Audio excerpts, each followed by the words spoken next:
Welcome to the college football section, where the new headline of today is Jim Harbaugh finally beats Ohio State by not playing.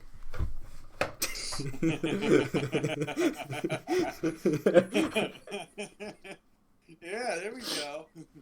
I don't want to do that because that would just be like chicken, even though I know we're going to get our butts kicked. But at the same time, it would be funny for that to happen. But at the same time, I also want Jim Harbaugh's last game to be him getting booted. But booted. He probably already is going to get booted after this year because he already lost to a winless Penn State. Well, no, I'm talking about I want his last game to be getting booted after a blowout loss to Ohio State. At least with Rich Rod, we didn't have expectations that he was going to be any good. Jim Harbaugh we thought was going to be good. But here to talk about some college football, we're going to talk about the rankings right now. Get that out of the way. Right off the bat. Oh, yeah. It happened. Right out of the bat, nothing crazy has changed. I mean, we got Alabama, Notre Dame, Clemson, Ohio State, and A&M at 1 through 5. Nothing crazy there. Then we got Florida, Cincinnati, Georgia, Iowa State, who is still way overranked, and Miami riding up through 10. And then coming down 11 through 15, you have Oklahoma, who is still overranked, Indiana, BYU, who is incredibly underranked, Northwestern, and Oklahoma State, riding that up. We still got a lot of Big 12 teams in the top, which is weird. How did Oklahoma State jump up 8 spots after they almost lost to Texas Tech? I don't ask questions you don't want the answer to. But And Northwestern only dropped 6 spots. We only dropped 6. Well, I can at least see that. I still 18. think they should be above Oklahoma at 5-1. Michigan State is really bad. I know. Whose only win is us, and we really suck. So. I know. Ringing up after that, we've got a 2-1 Wisconsin has played as many games as the Pac-12 has. They've been playing for a whole month extra. Wisconsin, North Carolina, Coastal Carolina, Iowa, and USC up there at number 20. Wait, North Carolina moved up 2 after losing? Wait, they did lose. They lost. They lost to Notre Dame. How'd they move up 2? What? What is this committee smoking? Wait. You're right. They lost. Wait. How do you? I know you lost to Notre Dame, but like. Oh my gosh. I know you lost to Notre Dame, but like you still lost a football game. What? I don't understand. What? And the funny wait. And Coastal Carolina at 9-0 is still under them. I don't care. I get why they don't trust Coastal Carolina, but at the same time, they haven't lost 3 games. They got jumped by a team who lost. Bringing up the end, we've got 21 Marshall, 22 Washington, 23 Oregon after their loss, Tulsa at 24, and Louisiana Lafayette at 25. Obviously, Texas and Auburn dropped from the rankings after getting blown out. Marshall actually got. Oh no, Marshall is. How did Washington get ranked? Why are they? Because North Carolina lost and moved up 2 spots. That should tell you all of it. All that should tell you. That should tell you the whole story, my dude. This week was pretty embarrassing for both my teams. Michigan obviously got beat up by a winless Penn State at home, which since the Maryland game was canceled, this will be the first year in program history where they have not won a home game. That's pretty sad. And then my other team, Syracuse, spiked it on 4th down to lose the game. Oh, right.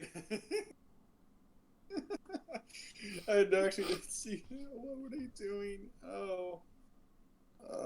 Yes. At least it's basketball season. My football teams suck. But yeah, no, the basketball team's that great. I mean, they're okay, but I mean, yeah, the Pistons are gonna suck. The Suns look decent. Michigan looks decent, and Syracuse looks decent. No one's championship contending. But kind of the biggest storyline probably thus far this week is probably going to be Ohio State, considering the fact that they might not be even eligible to make the Big Ten championship game if they can't play against Michigan, who, if you haven't heard, their Michigan program now has a lot of COVID cases, so they are currently paused and will be canceling the game against Maryland this weekend. So potentially, if the Ohio State-Michigan game doesn't happen, Ohio State wouldn't make it in the game. Ohio State-Michigan State. That too.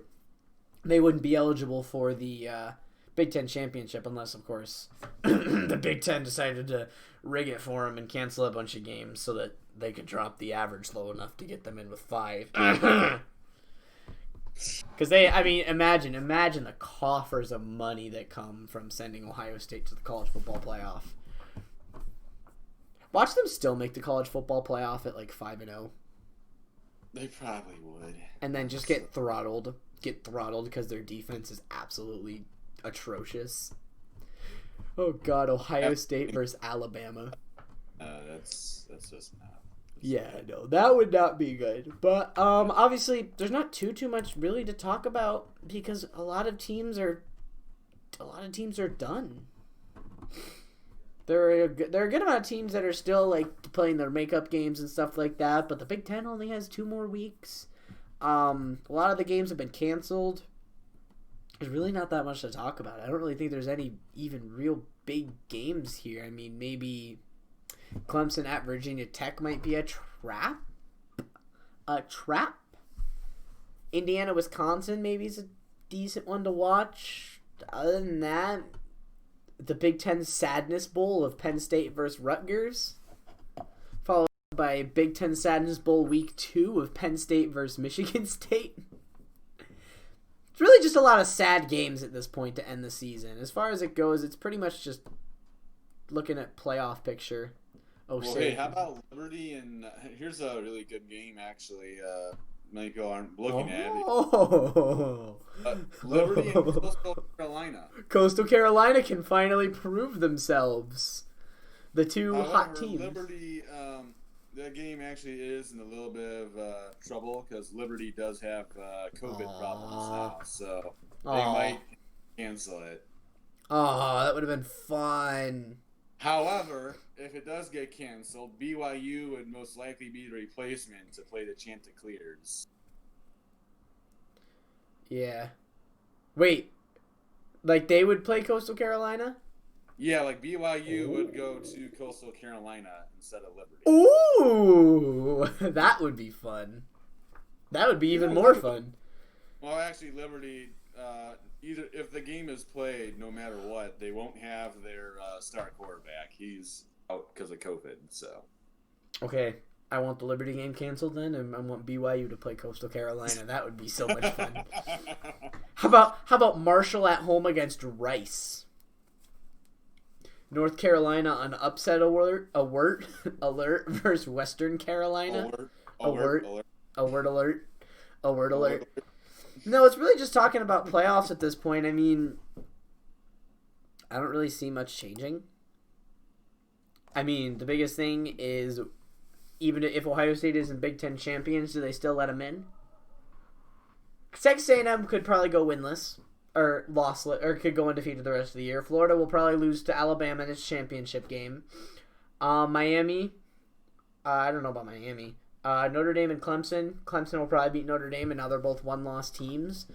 So do you keep Notre Dame in there? Do you keep a 9-1 Notre Dame team in over a 5-0 Ohio State at that point, who's played nobody? Except Indiana. That's about it. Who they struggled against. And if they're struggling against Indiana, they're going to struggle against Alabama. So I really want the another Ohio State game canceled just so that we can have Indiana Northwestern in the Big Ten. That would be fun. We don't have Ohio State as how much fun that would be. A new Big Ten champion. But I don't know. If Ohio State misses the Big Ten championship, everything becomes wide open. And if they put Ohio State in, it's honestly just because they want the money at that point. Because Ohio State hasn't played anybody that's deserving, except Indiana, who they almost lost to. But we'll have to see.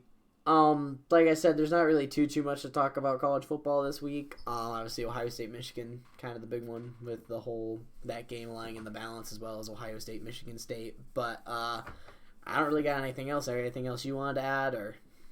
Well, honestly, you were talking about Clemson, Virginia Tech earlier. I think that's going to be a sneaky good game. Like you said, it's a big trap one, especially for Clemson. You haven't seen Trevor Lawrence play in forever, and this would be his first game back, right? Because I don't think did Clemson play. Yeah, they haven't. They didn't. Oh, they played Pittsburgh. They played Pitt. I forgot about that.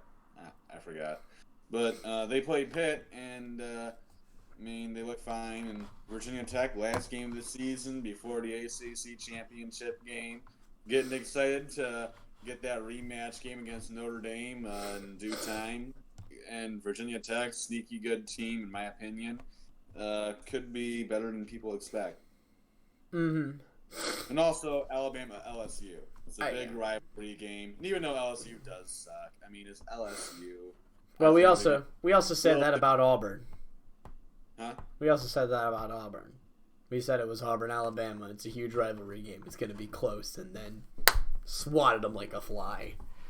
They destroyed out Auburn. Maybe. Also, there's this one thing. How close is the gap between Lawrence and Fields? About as close as the gap as you and I are from Michigan to Arizona. That's to say, not close. Not close. Lawrence is eons better of a quarterback. And that might sound biased coming from a Michigan fan, but I know a lot about both quarterbacks. No, I've seen Fields play and I've seen Lawrence play Lawrence. I will take the guy coached by Dabo Swinney over the guy coached by Ryan Day. No offense to Ryan Day, but you ain't Dabo Swinney. You ain't Dabo Swinney. So, but both of them very good. Probably top picks. But that's it for the college section. Next week will kind of be a bigger one because that'll be going into the final week of the season, I believe. So that's going to be a big one. So stay tuned for that next week. And other than that, y'all have a great weekend. Peace. Adios.